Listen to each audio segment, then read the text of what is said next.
Hi, this is Miss Danielle, and today we're going to talk about space. Before we get started on our stories, I have a little rhyme for you. You can read over my shoulder.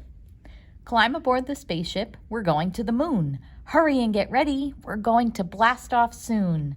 Put on your helmet and buckle up real tight, 'cause here comes the countdown, so count with all your might.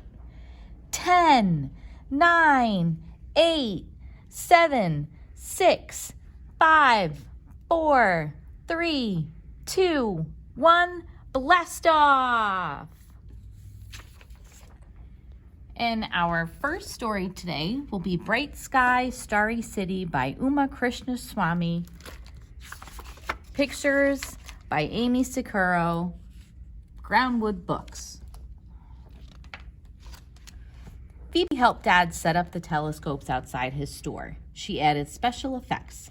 Mercury, Venus, Earth, Mars, Jupiter, Saturn, Uranus, Neptune. Phoebe sang the planet names as she drew. She thought of them spinning on their axes, going round and round the sun, over and over, forever and ever.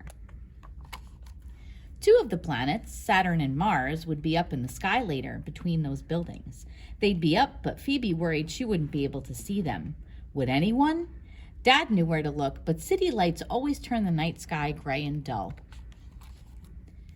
People hurried past, hugging themselves against the wind, while Phoebe made her planets. Mercury, Venus, Earth, Mars, Jupiter, Saturn, Uranus, Neptune. Spin on the sidewalk. Streetlights blinked on, neon signs flashed and flickered. Up in the sky, something faint tried to glimmer through. "What's that star?" Phoebe asked. "Vega," said Dad. "Deneb?" It was hard to tell. "Where are Mars and Saturn?" said Phoebe. "Over in the west," said Dad. "If we were out in the country, we could see them. The city lights wouldn't spoil the night sky, but they were not in the country." "It's not fair," Phoebe said. She closed her eyes and wished for all the bright lights to disappear. All those blinking, flashing, glowing lights that sent pale fingers up into the sky. She longed for the city lights to go out, just for a while, just to give the night sky a chance. The wind whistled, a fat drop fell on Phoebe's nose, another in her hair, then more and more splattering on the sidewalk. "Sorry, Phoebe," said Dad. "We'd better pack it in." Rain blurred the lights, clouds blotted out the sky. Dad hurried Phoebe back into the shop. Phoebe peered through the window at her sidewalk solar system dissolving into chalky streams. "Maybe we should just go home," Dad said. But Phoebe did not want to go home. She wanted a beautiful inky black night. Lightning cracked the sky and Phoebe counted the seconds 1 to 10. Thunder crashed. "Let's wait for the rain to stop," said Phoebe. "Could be a while," Dad warned. "What about Mars and Saturn?" said Phoebe. Dad just shook his head. Crash, boom, the echoes faded, but something had changed. Where were all the lights? With the city suddenly darkened, Phoebe and Dad sat in the store listening to the rain. At last, at long, long last, the downpour slowed from torrent to shower to pitter-patter drip. Phoebe had never heard anything so glorious. When the last drops had fallen, when the wind had died down and the last clouds were gone, Phoebe and Dad ventured outside.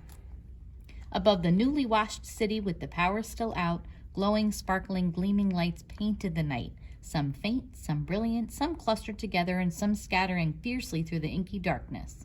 Stars in the hundreds, some in constellations that Phoebe had only ever seen in pictures. And there they were, right where they should be, two bright and steady points of light, Saturn and Mars, close to each other in the western sky. People milled around, talking, pointing, laughing, looking all at once, all together under the stars. Phoebe squinted through the telescope at Saturn, dazzle, misty, magical, floating rings, and the faint dot of the planet's biggest moon. Somewhere in there, too far to spot, Phoebe imagined the rest of Saturn's many moons, including the small rocky one that she was named for. Dad turned the telescopes, focusing on one cluster of stars and then another. How deep the night was and how endless. Then, adjusting to the darkness, Phoebe saw something she'd never seen before. A pale, gauzy, whitish band, low in the eastern sky. "What's that cloud?" Phoebe said. "The Milky Way," Dad said. "That's part of our galaxy you're looking at."